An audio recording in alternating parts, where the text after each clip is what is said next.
En realitat és el gran avi roure. És un ésser màgic, gegant, que pot caminar, pot travessar muntanyes, a dins del qual viuen personatges fantàstics, i que es farà amic dels dos protagonistes de la novel·la, en Tau i la Maia. Aquest bosc màgic on passen coses increïbles, monstres, tempestes, balenes voladores.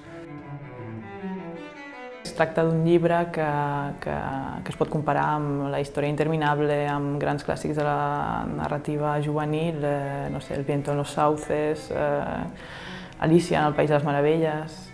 He hagut d'investigar tot tipus de coses, des de tipus d'arbres, tipus de fulles, mosques amb barbes blanques, dracs. És molt ric en elements, en personatges, en escenaris.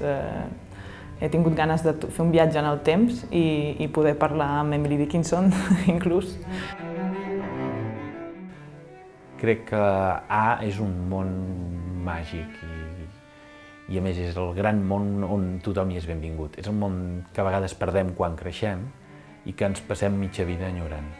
Perquè és una casa on tots voldríem estar-hi, crec jo. Jo mateix, tot i que l'he escrit, m'agradaria molt poder entrar en una d'aquelles pàgines.